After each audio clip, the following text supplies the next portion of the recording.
Aloha, namaste. This is Alexis with Radha Home Yoga, and I am here to talk about our new moon, which is in the star of Ardra in sidereal Gemini. It's happening today. It's going to be at 4:52 p.m. here in Hawaii. Yeah, and that will be about 7:52 p.m. in Pacific Daylight Time. So this new moon is very significant for a number of reasons. First of all, Ardra is a nakshatra, a star that is on the galactic plane, and its counterpart is Mula, which is the root. And these two stars hold a lot of intensity. They hold a lot of power, but also chaos and destruction. Particularly, Ardra has to do with destruction because it's ruled by Rudra, who is the part of Shiva, the aspect of Shiva that is the most destructive. It's the howler. And in the Vedic mythology, we see that Rudra was the original Shiva. And he came from this point of frustration between Brahma, the creator's eyebrows, and that third eye point. So this fierce concentration to create beings brought this frustration to Brahma.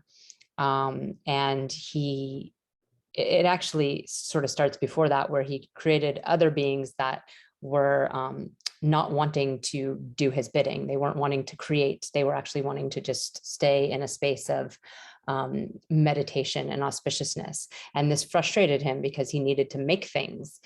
He didn't want everything to just be part of oneness, because the whole point was to, to create this lila, this play we're all a part of. So he focused his energy here, and out of his frustration came Rudra. And Rudra was actually originally half male and half female. This really, really shows the sign of Gemini, which I know in the Western astrology is the twins, but in Vedic astrology, it is Mithuna, it is sex. And so this being was half male, half female, and he told it to split. And it did, and it became Rudra and Rudrani. And then he told it to split again, and it did, and then split again, and it did, and it split again, it did, until it was 11. 11 Rudra, 11 Rudrani. And he told them to go and populate. And so they left, and they went to their places, and they created such destruction, such chaos through storms, through tornadoes, through, all the things we can think of, all the natural disasters, the fires, the lava flows. And it became too much. It was like, enough, come back to me. And so they came back to him, and he said, join until you are two again. And so they joined back to two, and we're just one Rudra and one Rudrani. And he said, meditate on the supreme Godhead, which is Vishnu. Brahma came out of Vishnu's belly button, which I'm going to tell a story in a minute that will bring this full circle. But this meditation on the supreme being and the essence of life itself brought them to a state of auspiciousness, and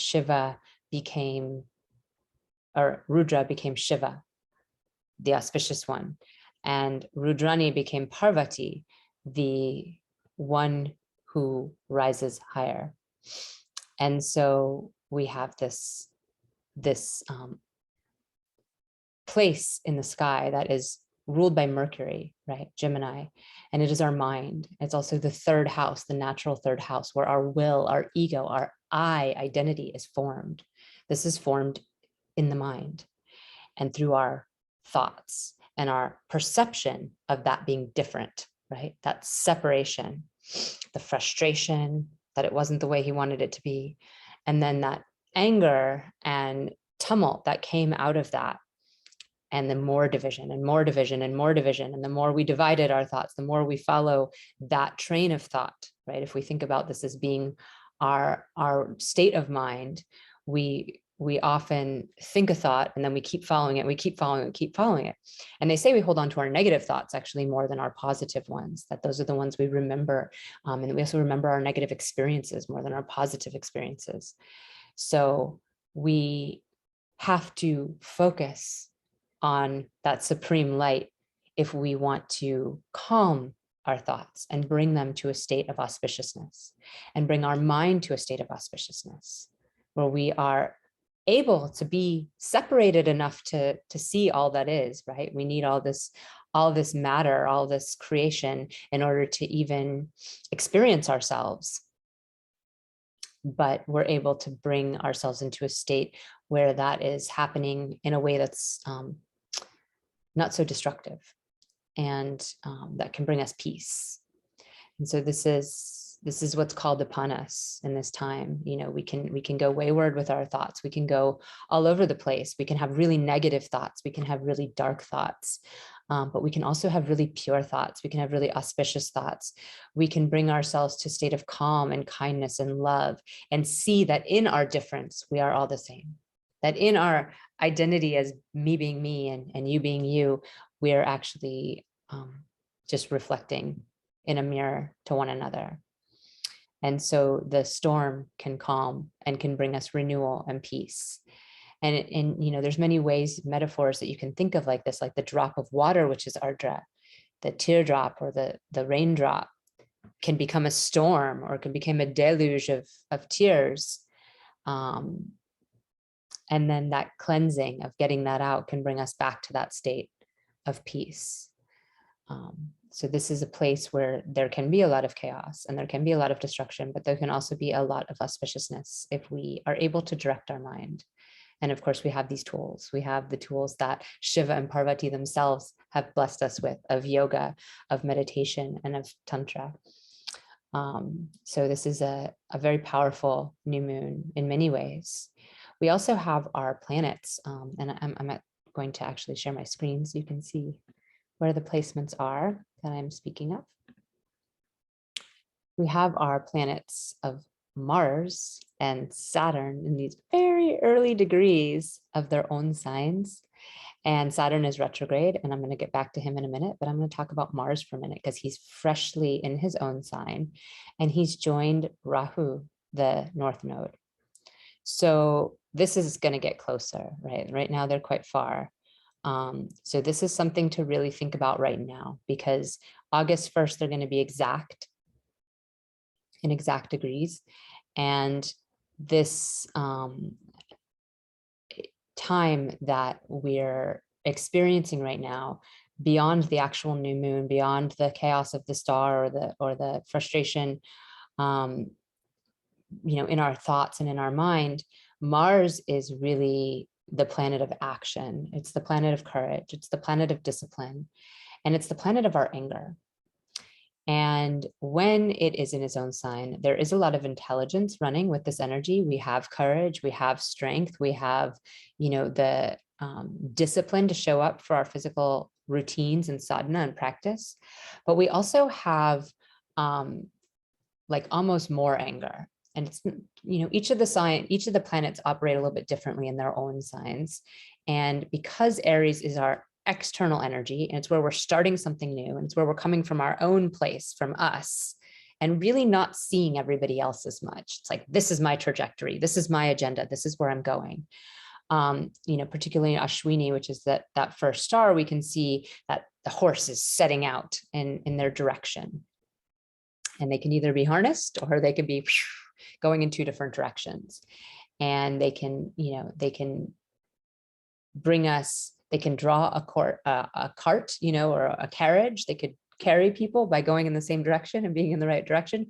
Or horses were also used to like draw and quarter people back in the days when they all went in different directions, and just, you know, not to bring up a gruesome image, but, you know, can be very destructive as well. And the issue we have here is that Rahu is joined, and Rahu is very dispersive. Rahu is that very Vata airy energy that sprays out. And it's also very delusional and illusional. And there's a lot of, there's a lack of wisdom where Rahu is. It's something new. It's new karma we're opening up. So we don't have a lot to draw upon. And as a result, there's a lot of trial and error and frustration that can come from that trial and error, especially in a fiery sign such as this. So I've already spoken a lot about that. When Rahu just entered Aries, it's already a bit fiery. It's already dispersing our anger. It's already creating a situation where we're hyper focused on the individual and pulling away across the way, where Ketu is in Libra from the harmony and capacity to compromise that we need in life. So having Mars there too, Mars and Rahu in any sign. So it's like Rahu in Aries already creates this. Mars and Rahu in any sign creates a excess of anger and a lack of capacity to really deal with it. And a lot of this sort of sophomorish energy of just like, this is what this is, and rash, rash thinking, rash movement, rash action. And Mars is also very black and white, very like, this is right, this is wrong, this is like this is like that. And we can see this really coming out right over the weekend. We had the Supreme Court overturn Roe versus Wade here in the US. And I was actually away and not on any phones or devices or internet. And so I didn't see it till later. And so when I saw it, I already saw more from people's perspective than actually receiving the news itself. And it was very, I'd see good friends of mine, peaceful friends of mine, yogi friends of mine who are just like, if you don't have this exact same angry reaction that I have, then just delete me as a friend, like if you're not as mad as I am, then I don't want to be your friend anymore.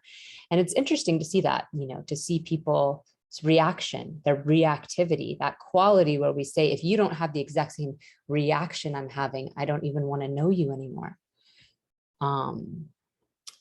And to hold such compassion for that, because man, how triggered are we, right? How triggered are we collectively that we say things like that? How triggered are we that we even think that's helpful or helping any one, aspect of this situation? We can be as angry as we need to be, and we should be as angry as we need to be. But we can also hold space for the fact that other people might be sad. Have you ever been to a funeral and, somebody's laughing or somebody's smiling and it's like, oh, you're supposed to be crying here. Well, that's not everybody's experience. For some people, their experience is different, and that doesn't make them bad. That makes them human, and we all are human, and we all are coming from very different places with very different experiences, and we need to honor that. And the more we can turn to one another and say, hey, what's your experience? What have you been doing that's led you to where you are? The more we can have a more complete picture, because we all really just have these different puzzle pieces. And if we can bring those pieces together, wow, we could see the whole puzzle. But if we keep saying my piece is right over here, I've got sky over here, and your grass is wrong, it's not right because I've got sky, and sky is clearly here and it's blue. It's like, well, yeah, but maybe there's some grass too. Maybe it's all right and maybe it's all wrong. Maybe it's both. And the capacity to step back and take time and take space with these things is really given to us through our other fun malefic planet, Saturn, who's also hovering in very low degrees here. And this Saturn has been in his own sign, right? He's been in his own sign since January 2020 when he first moved into Capricorn. And then in April 28th of this year, he moved into Aquarius briefly. And then June, he started moving back retrograde. And now he's almost back in his own sign, which will be July 13th. In his other own sign of Capricorn. So both Aquarius and Capricorn are Saturn signs.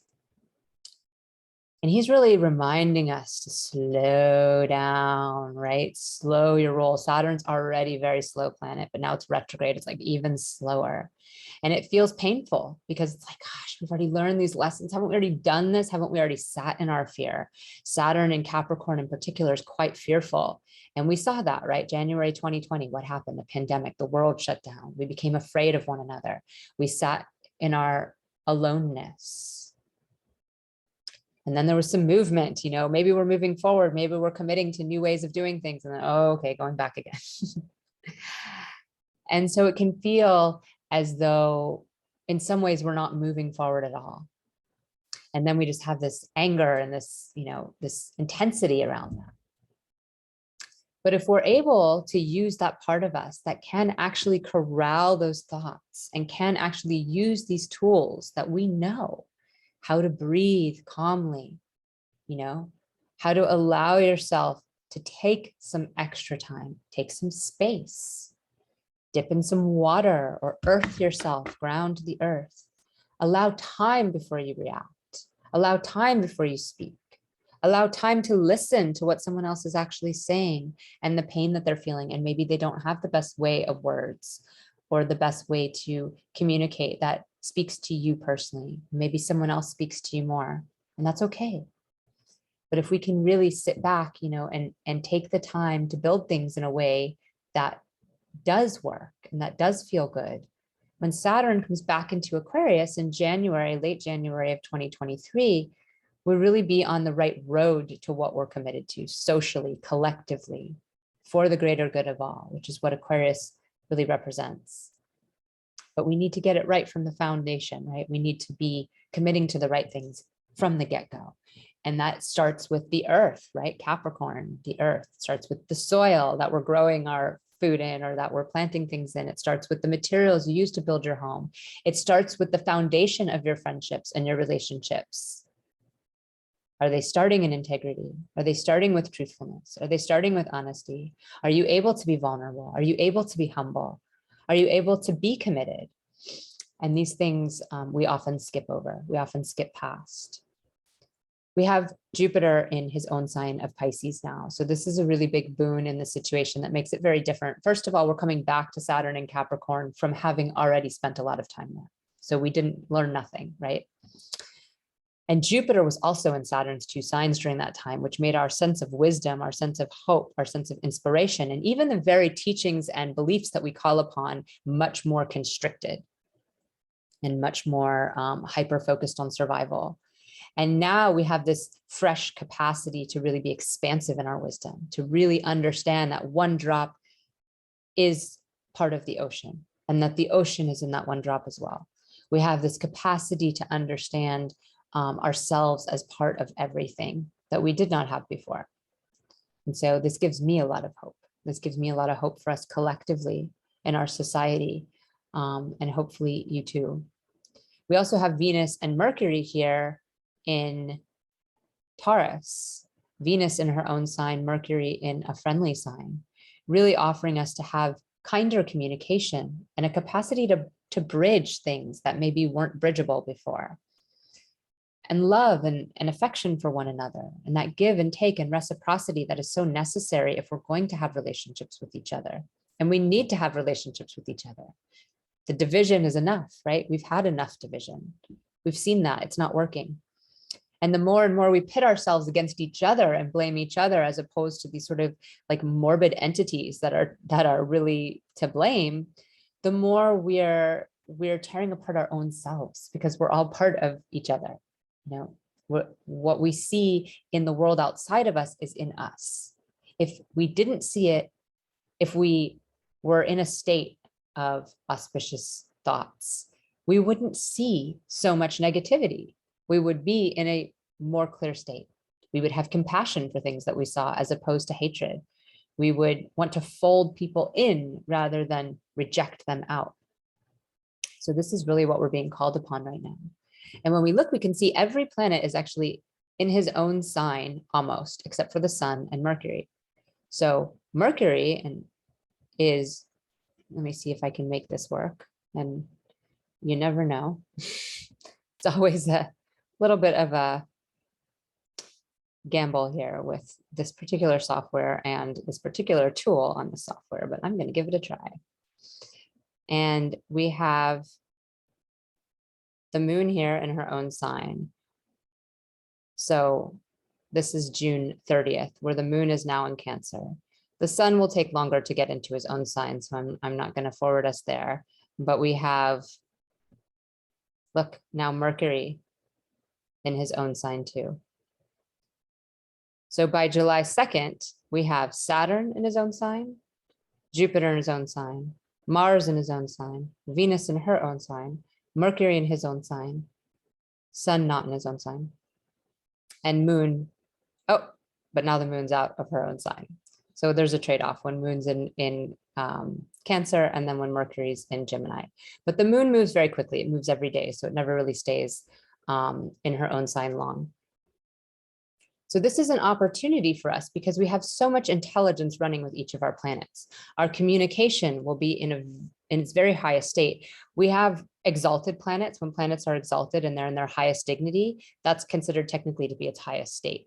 But also the exaltation can bring us into such a high state with something that actually doesn't always function as well in the mundane world. Sometimes when a planet's exalted, its level of intelligence is almost beyond this world and doesn't necessarily bring us the quality of that planet in this experience. Like Mercury is exalted in his own other sign of Virgo.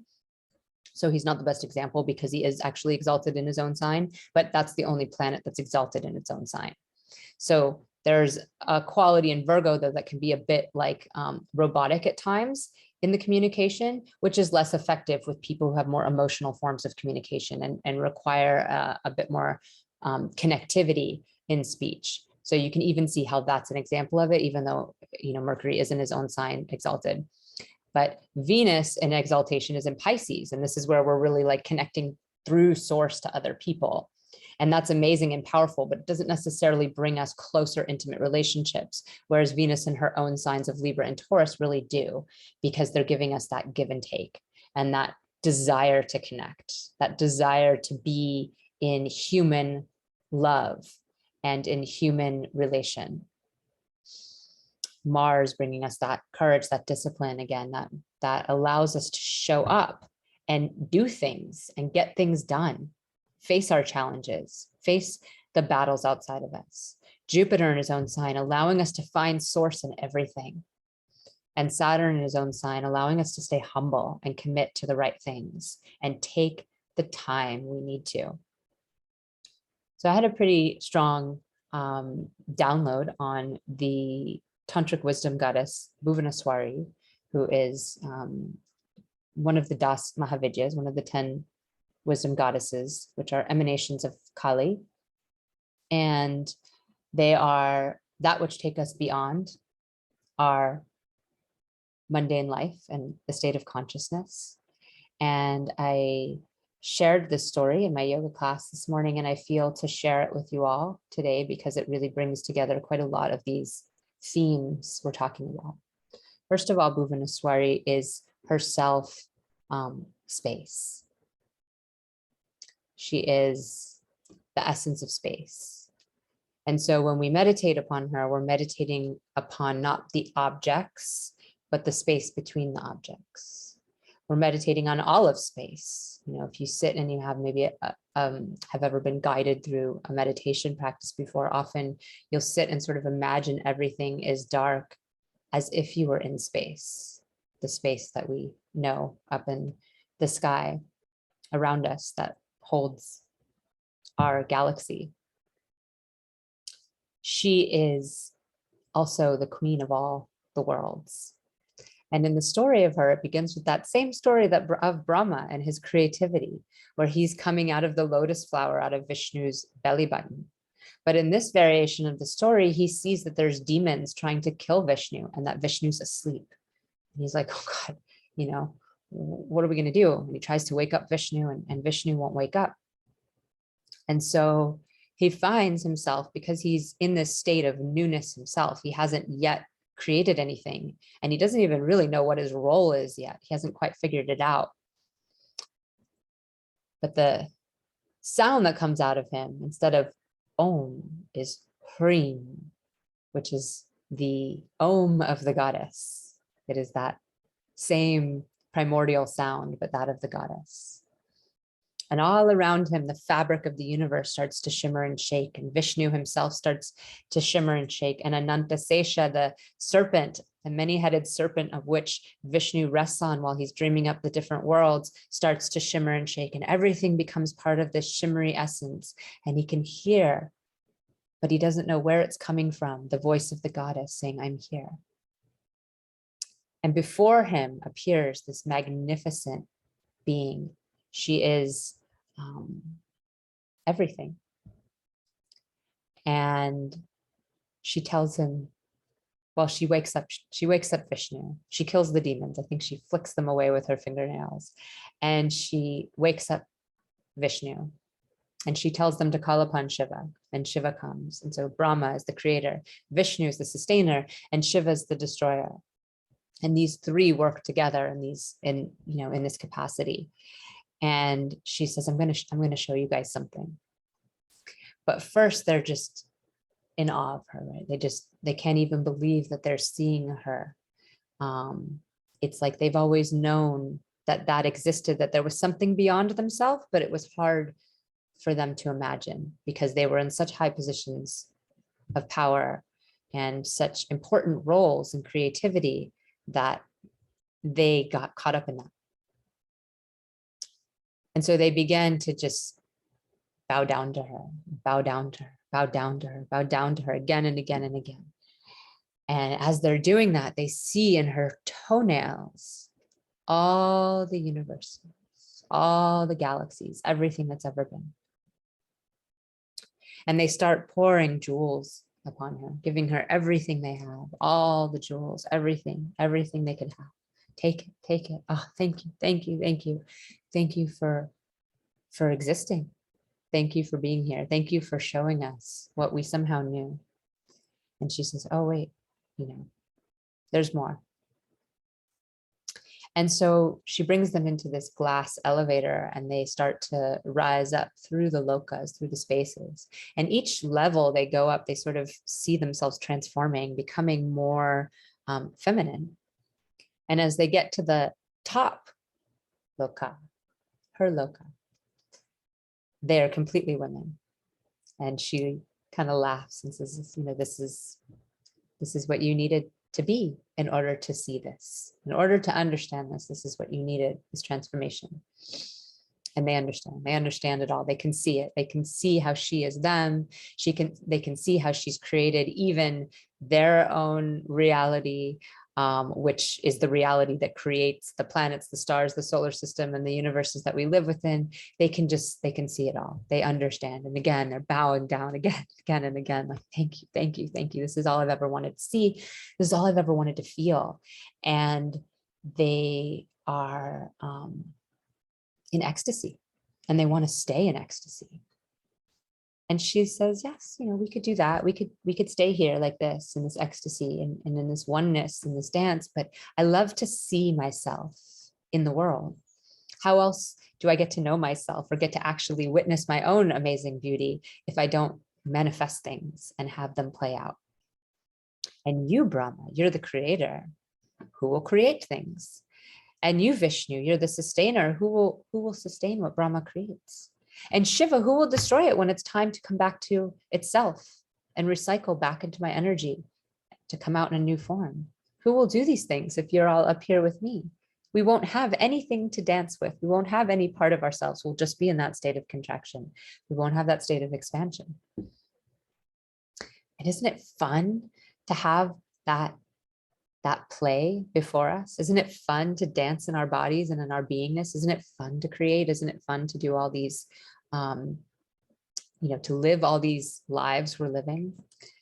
And so they agree and they go back down to their place and do their duties. She herself is on a throne that is these 5 forms of Shiva. So she's laying upon the 5 forms of our own consciousness that can be imagined for us. She holds mudras that dispel our fear and bring us to a state of peace. She holds a goad, which goads us towards her, and a noose, which captures us both in our illusion and in our experience of her.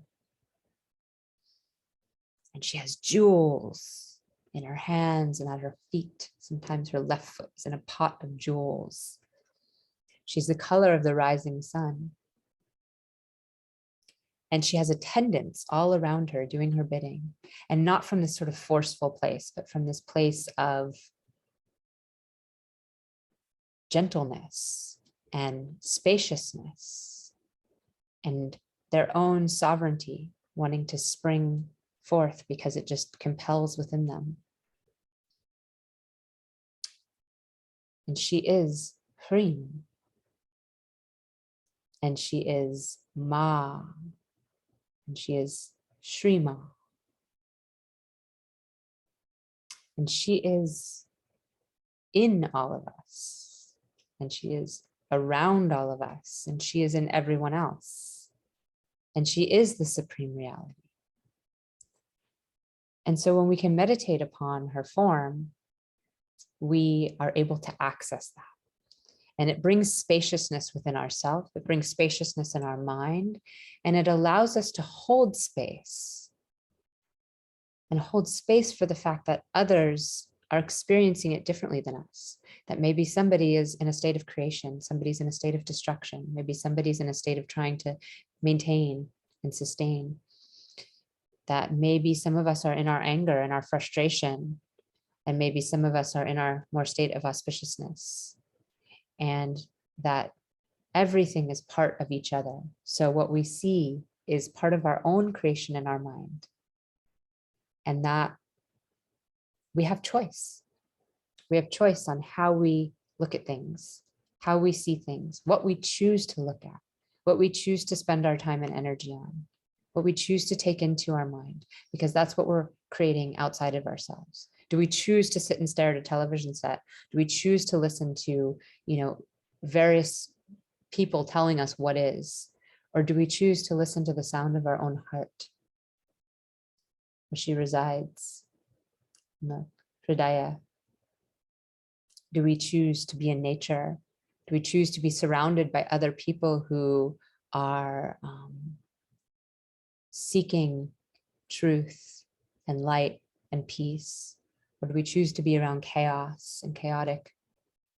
And the more we choose those things that bring us peace, the more we can walk out into a more chaotic reality and maintain that peace. The more we can keep ourselves calm in the storm. And in this moment, we have an opportunity while we're just starting to get into that Mars Rahu, or we're just about to have Saturn dip back into Capricorn, where we can really access all those tools we have. And instead of creating this crazy destructive mess, we can choose to rise ourselves higher. We can choose auspiciousness. We can choose to collect all that and bring it together and use that to connect and cross and bring the bridges together of other humans, because we need each other. We're here together, whether we like it or not. And we can keep expelling that which we don't like. But what do you think happens to that? It becomes more mutated. It becomes more gross and evil and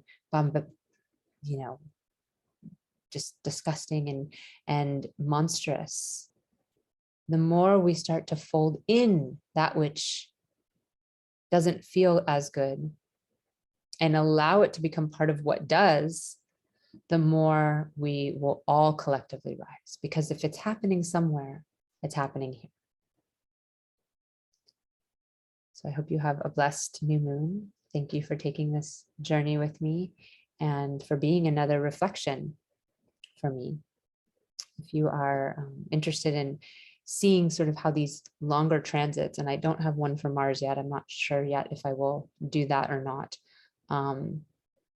For this particular transit, I may do one breakdown for all 12 signs, I may not. But I have right now one for Jupiter, one for Rahu, Ketu, and the nodes. And so that one will show you where Mars is in your chart at least. And I have one for Saturn in Aquarius, and also its retrograde action back to Capricorn. And you can sign up for my email list at www.radhahomeyoga.com, and you receive those and future reports on new moon and full moon. And have a blessed day. Namaste.